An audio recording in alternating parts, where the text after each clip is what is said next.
lanean hasteko behar dudana da kontzentrazio puntu altu bat.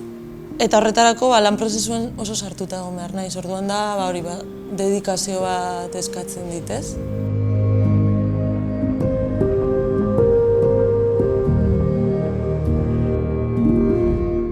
Eta kontzentrazio horretara heltzen naizenean hor agertu daitezke interesatzen zaizkidan gauzak. Igual konkretuki marrazkia izan daiteke abia puntua.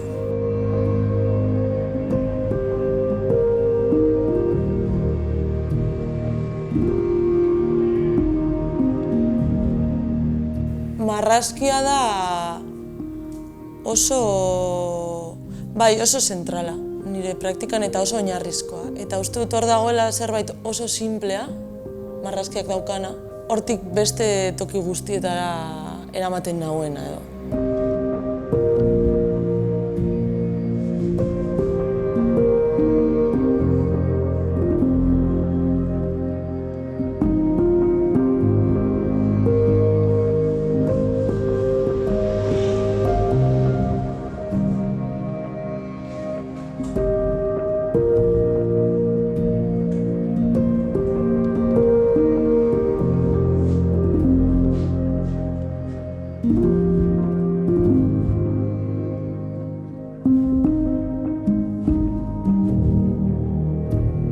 Marrazkiak markatzen dizkit muga oso zehatzak.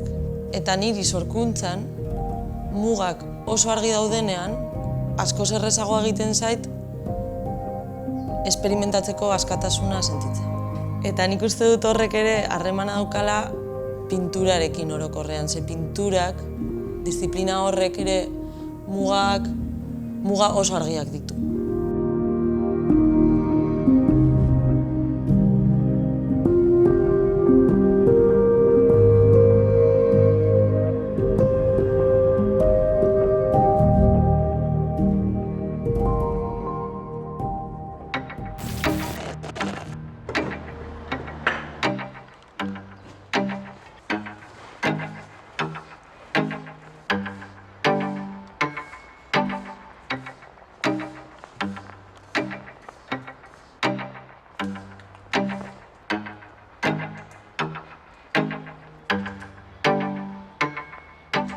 Hainbeste baloratzen dudan marrazkiaren energia hori, freskotasun hori, nola transmititu edo ze modutan transmititu hori pinturara.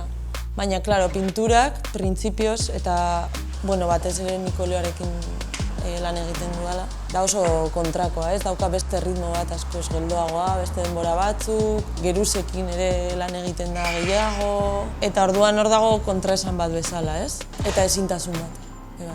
Ezinezkoa da marrazkiarekin egiten dudana, pinturan egitea. Orduan asmatu behar dut, baina justo ezintasun horretan niretzat errazagoa da topatzea esperoz dudan zerbait.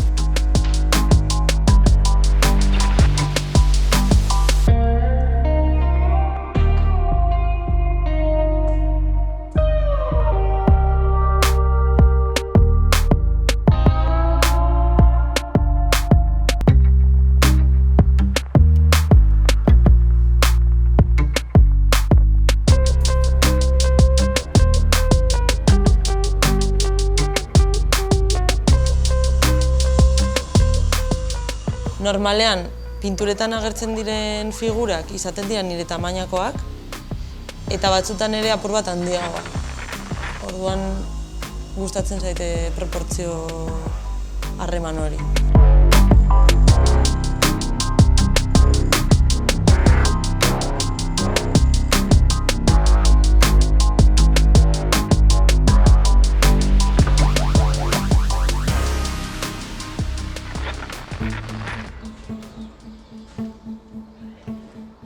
Asko arduratzen naiz sakontasunaren sentsazioarekin, ez? Pinturak eman alduena eta kolorearen bitartez lortzen dena, kolorea eta bai materialidadearen bitartez.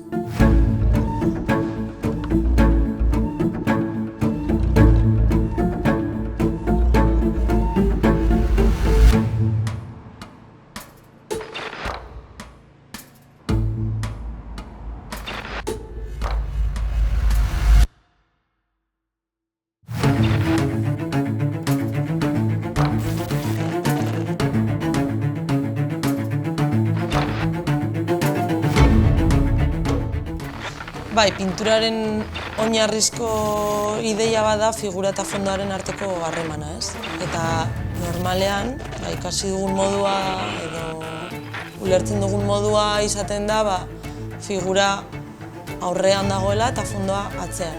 Eta niri gustatzen zait harreman hori apur bat edo inbertitzea edo zalantzan jartzea moduren baten.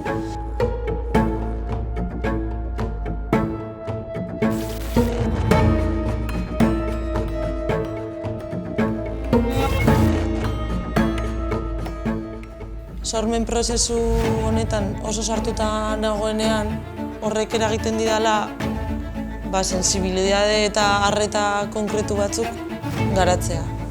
Eta orduan arreta horren bidez nabaritzen dut kuadro bat bukatuta dagoela.